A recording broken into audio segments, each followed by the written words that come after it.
ഇന്ന് മക്കൾക്ക് snacks box ആയിട്ട് കൊടുക്കാൻ വിചാരിച്ച റെസിപ്പിയാണ് കേട്ടോ ഇത്. അയ്യാ എൻ്റെ ടേസ്റ്റർ ഇവിടെ റെഡി ആയിട്ട് നിന്നിട്ടുണ്ട്. നമുക്ക് ടേസ്റ്ററോട് അഭിപ്രായം ചോദിക്കാം. ടേസ്റ്റർ അഭിപ്രായം അനുസരിച്ച് നമുക്ക് തുടങ്ങാം. ഞാൻ ബ്രെഡ് എടുത്തിട്ടുണ്ട്. ബ്രെഡിന്റെ 4 സൈഡും കട്ട് ചെയ്ത് എടുക്കുന്നുണ്ട്. ഇതുപോലെ ഒരു സ്ക്വയർ പീസ് ആയിട്ടാണ് നമുക്ക് കിട്ടേണ്ടത്. ഈ ഒരു മസാല ഉണ്ട്, ഞാൻ ഫുൾ വീട് ഇതിന്റെ കൂടെ തന്നെ ഇടുന്നുണ്ട്. അടിപൊളിയാണ്. ചിക്കനും പൊട്ടറ്റോ എല്ലാം വെച്ചിട്ടുള്ള ഒരു മസാലയാണ് കേട്ടോ ഇത്. ഞാൻ ഇതിൻ്റെ ഉള്ളിൽ നിറച്ച് വെച്ചിട്ടുണ്ട്. കോൺഫ്ലെക്സ് കൈ കൊണ്ടൊന്ന് പൊടിച്ച് വെച്ചിട്ടുണ്ട്. ഈ സ്ക്വയർ ടൈപ്പ് ബ്രെഡിന് ഞാൻ മുട്ടക്കുട്ടിൽ മുക്കിയിട്ട് ബ്രെഡ് ക്രംസിൽ കോട്ട് ചെയ്ത് എടുക്കുന്നുണ്ട്. അടിപൊളി ടേസ്റ്റ് ആണ്. എല്ലാം സെറ്റ് ആയിട്ടുണ്ട്. 10 എണ്ണം ഉണ്ടാക്കിയിട്ട് എടുത്തിട്ടുണ്ട്. ഇത് ഞാൻ നെയ്യിലിട്ട് പൊരിച്ചെടുക്കുന്നുണ്ട്.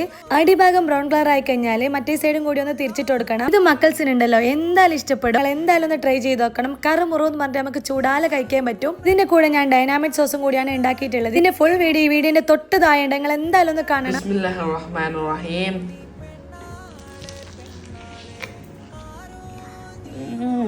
ഇത് നല്ല ക്രിസ്പി ഉണ്ടല്ലോ.